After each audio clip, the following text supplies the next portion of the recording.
Hello, everyone. Hope you're doing good today. Today we're doing something a little bit different.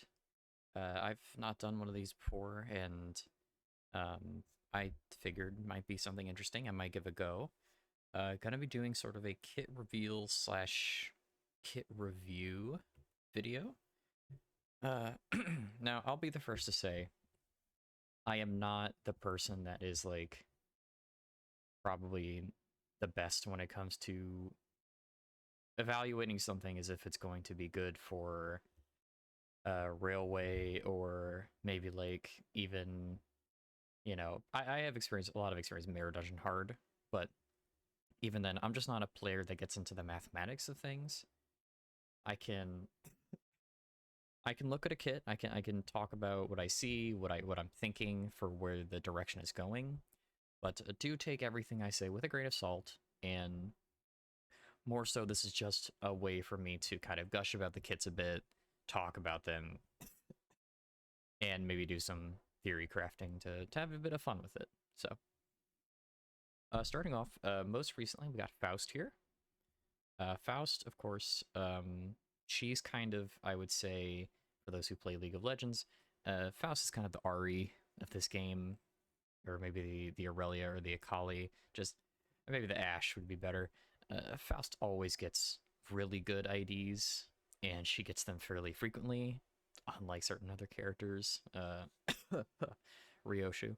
Um, so it's not surprising that Faust gets to be on the team here. But hey, more Faust is always good. She's one of my favorites, and also more fluid sack means way easier time in those harder bits of content. So let's get started off here. So first off, for skill one, confiscation. You'll see very often theming here, especially with these other Wuthering Heights IDs, and a lot of the recent IDs that have been coming out. They get more coin power with their assorted assorted debuff. Now, while that may seem kind of boring, uh, I'm telling you, like, I hope every ID has this going forward. Like every ID that is a debuff ID needs to have coin power or clash power scaling, or else they just fall by the wayside. I think we know of like a fair few amount of IDs that are in the game that, while they could be good and they do a lot of good status, their clash values make them completely unusable. Think about most of the Liu team until fairly recently. Just, yeah, they do a lot of status, but it doesn't really mean anything if they can't clash and they can't get hits. So there's that.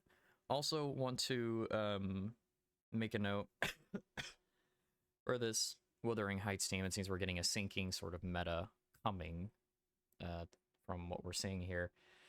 Do keep in mind, if we're going to be getting a resonance team out of this, that resonance is going to be Gloom. Now, how do I know this? Well, first thing, all three kits so far, Faust, next we'll see Gregor, and then Otis, all have Gloom in the skill 1 or skill 2. Also, keep in mind, very big indicator, the defensive, the defense skills for all of these IDs have all been Gloom. So that to me just screams that Heathcliff and whatever form we're going to get him as his Kanto ID is going to be Gloom resonance oriented if it has resonance on it. I would be shocked if it doesn't, honestly, because that's the direction that they're kind of going right now with a lot of team IDs. And honestly, fair. I think it's great. I like it. I love Captain Ishmael. I love the Blade Lineage team. They are so much fun. Uh, I think that making the game more centered around teams versus just throw in your best IDs and unga bunga, I think works really well.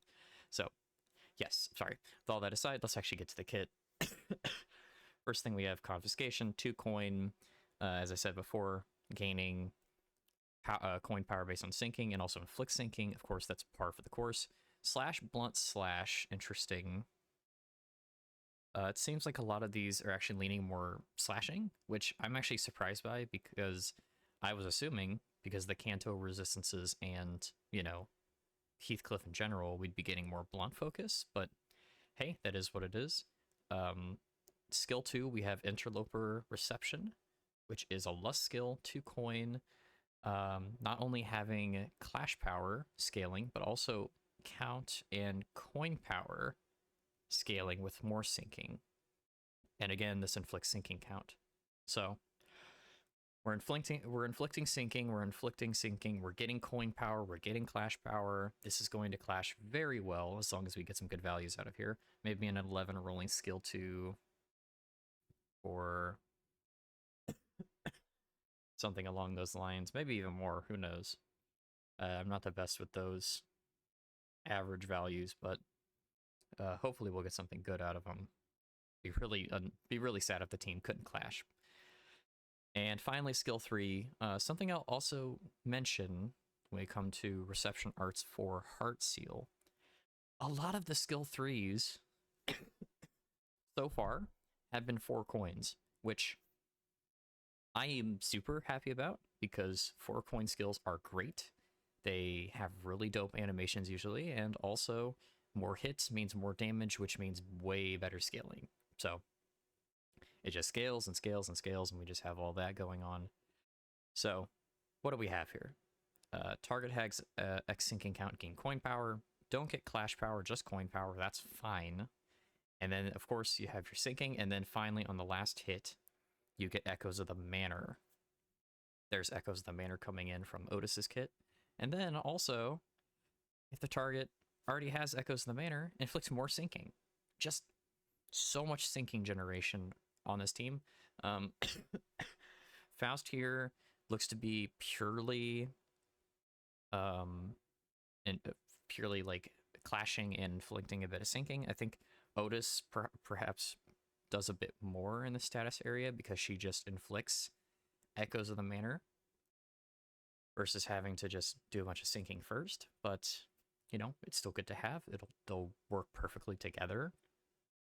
And I think that I'm really excited to see how this team looks in action when you have that much sinking. You're just, as soon as you get past like maybe round 2, you're just gonna roll. And if it's human opponents, I mean, they're gonna be panicking. Well, with the Echoes of the Manor, that version of panicking, not gonna be taking turns. They're gonna be like clashing really terribly, rolling bad, rolling tails a bunch. This could be really, really powerful coming into Mirror Dungeon 4, especially depending on the difficulty if they decide to take it up from Mirror Dungeon 3. Who knows? Just defense skill, I'll touch on it. Target has X sinking, gain coin power. I'll be honest, I think the block skills are the least important, the least good of the defensive skills. I know some people say maybe like evade or counter would be worse, but honestly, I'd much rather have evade or counter than a defense skill. The only time I'll say that I don't feel that way is for the DC IDs. Just because the shield that they get from their defense skills is so incredibly high, and they scale already well enough with their max HP and their shield that they gain naturally that just, yeah, they're monsters. But otherwise, defense shield skills don't impress me too much. Now, her passive inflicts sinking on a clash win. That's kind of like the Dark Cloud passive from Runa.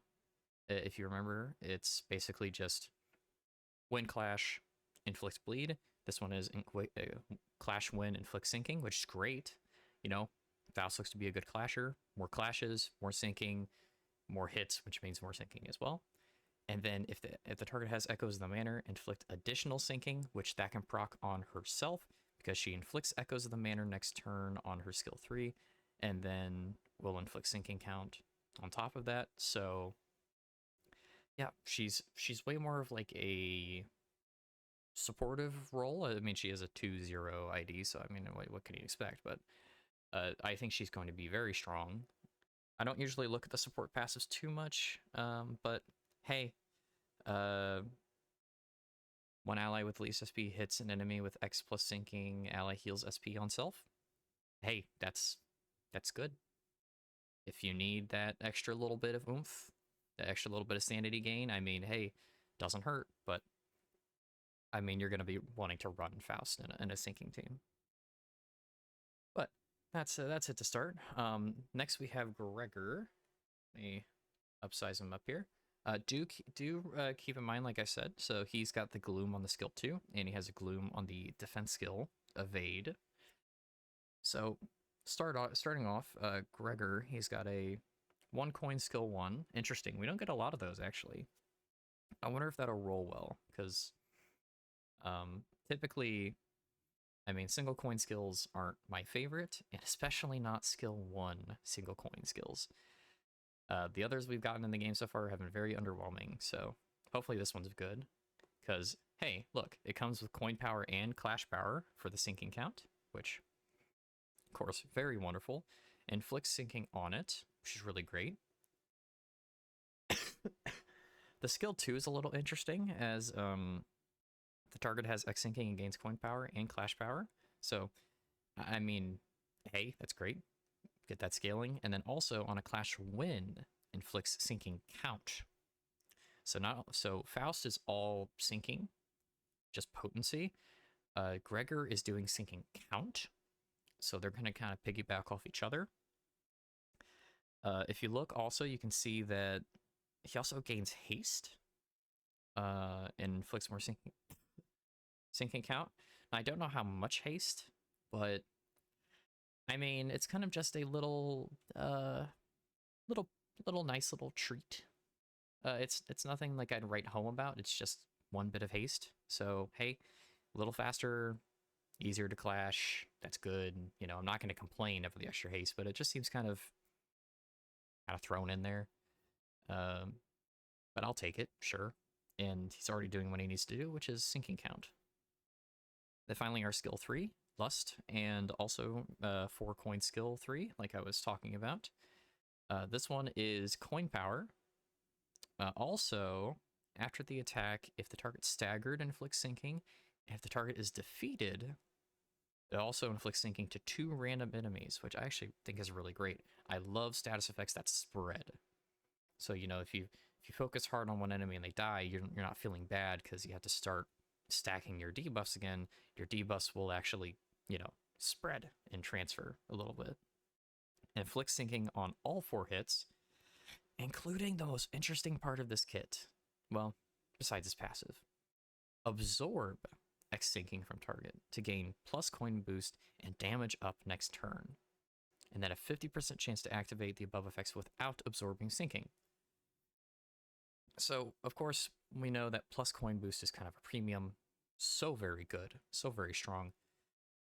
So, yes, you are kind of gimping yourself by absorbing the sinking from the person to get your plus coin boost and damage up.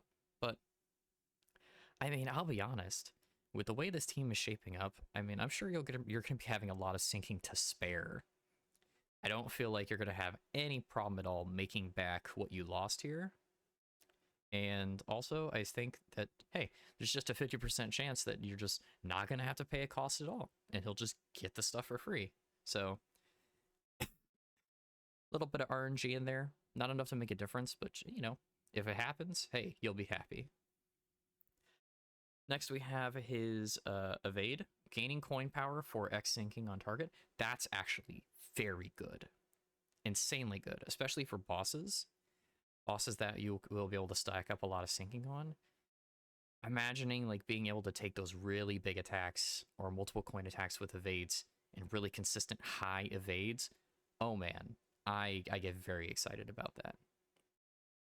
And of course we had that Gloom synergy I was talking about. We're going towards a Gloom team. I'm calling it. I'm telling you.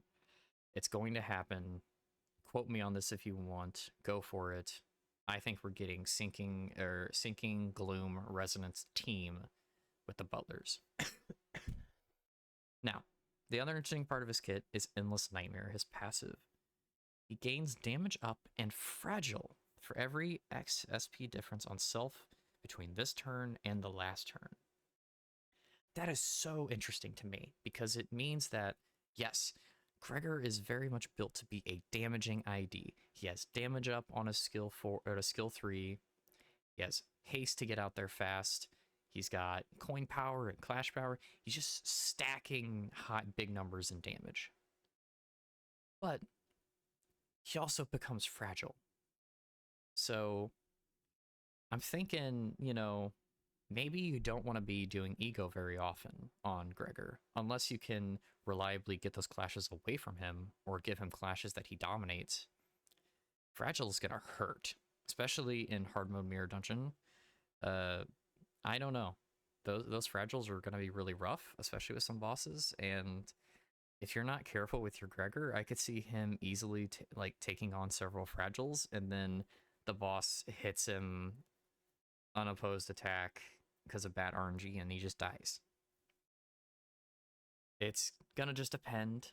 We're gonna have to see how things work out, but I mean, hey, he also gets that extra damage for every sinking potency on a target, so I think that, hey, maybe the fragile will be worth it because you're just doing so much damage, it doesn't matter. Also, gotta call out my favorite Limbus YouTuber, Esku. Yeah, that's support passive. God, that's awful. One ally with the least SP, he loses SP and gains gloom damage up. I don't care if it was the ally with the highest SP. I don't want that.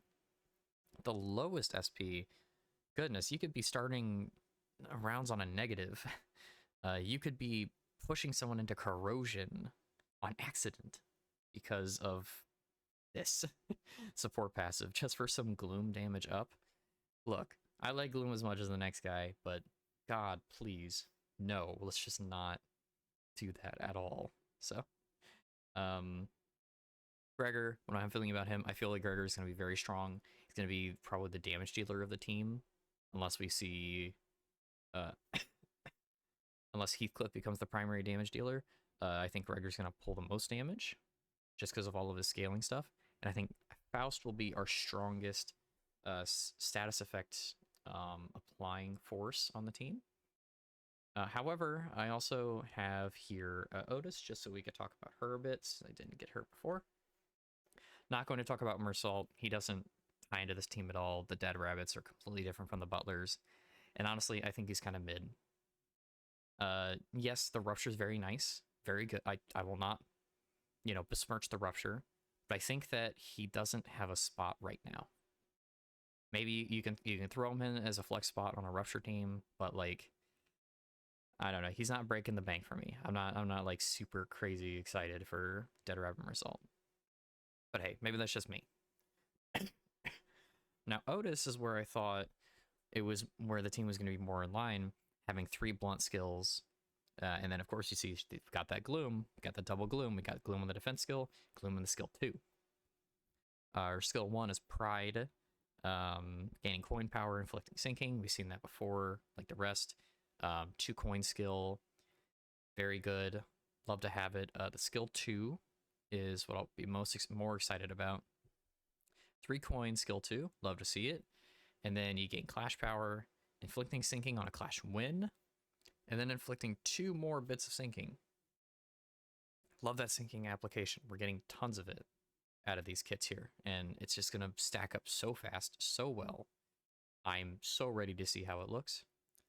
And then, of course, we can't forget our skill 3, Lust, 4 coin skill, just like the others I was talking about. Lots of 4 coin skills in this team.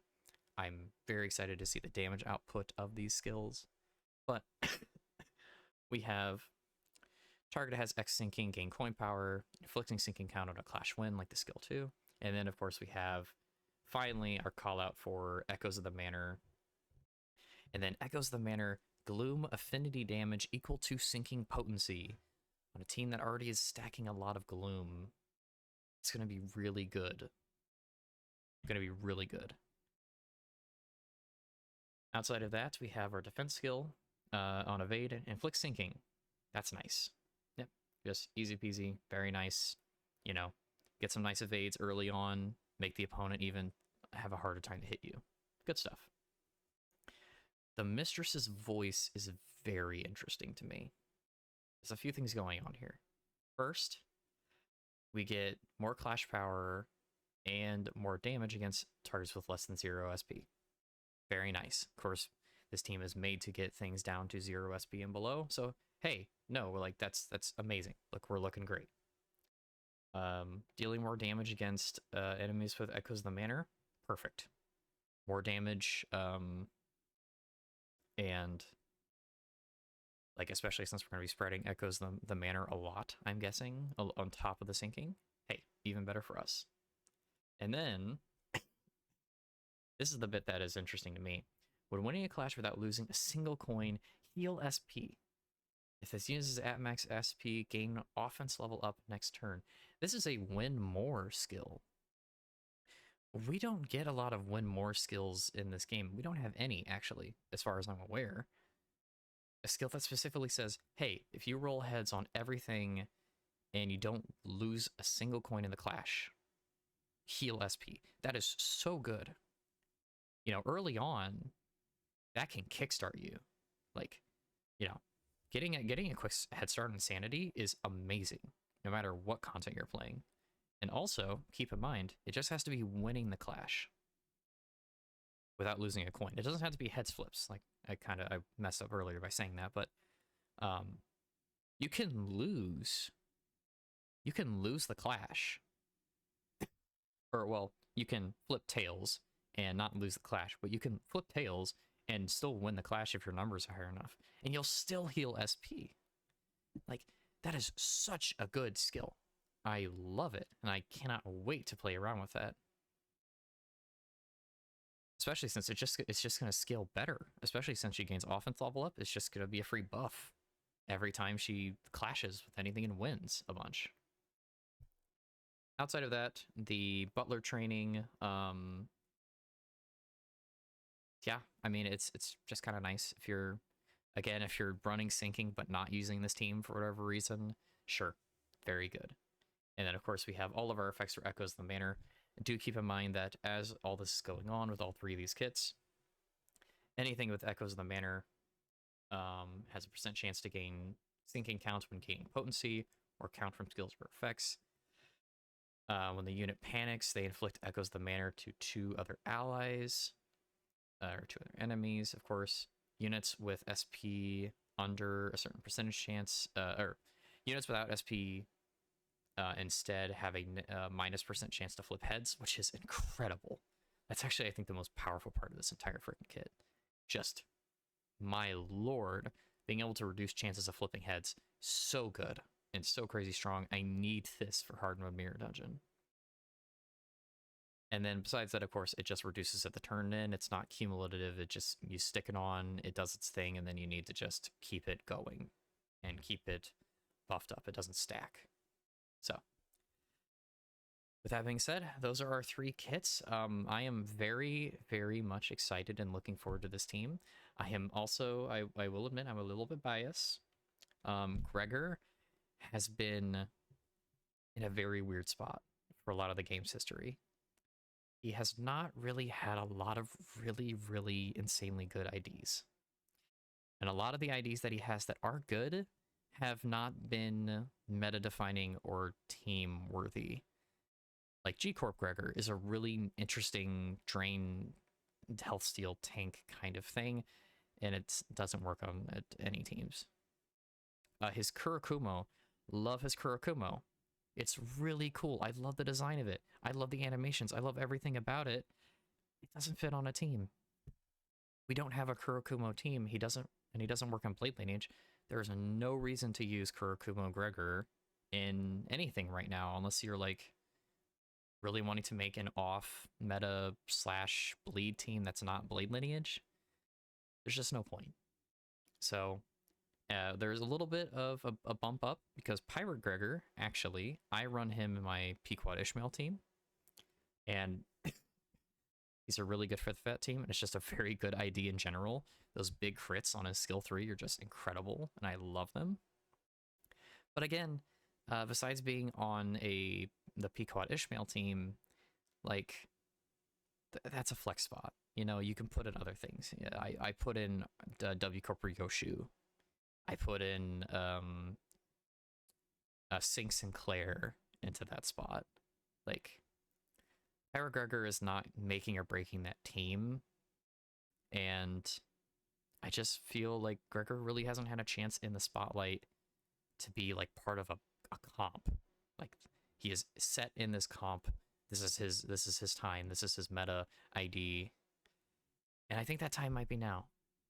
Like, finally Gregor is going to have a good, solid ID that isn't part of a meta team that also is worth using besides just for the egos. So that's all I have for you today. I actually went a lot longer than I thought I was going to. I hope you enjoyed some of the theorizing and discussion. Again, we'll have to wait and see for the actual values of these IDs and how they perform in clashing and their actual like numbers. But I'm really excited for this team. I really want this to be a Gloom Resonance stacking thing, and you just go absolutely ham with all the Gloom, and you get a tons of Clash Power and Sinking, and just nothing can touch you because they're losing their sanity, they're losing their coin flips, and you just roll. That would make me very happy. But thank you all so much for watching. If you liked this, please let me know. I'll continue making more as new IDs come out. Just kind of like this, it'll just be kind of first impressions and sharing my thoughts, and yeah, we can get a discussion going. Thank you very much for attending today, and I hope you all have a wonderful day. I'll see you in the next video. Bye-bye.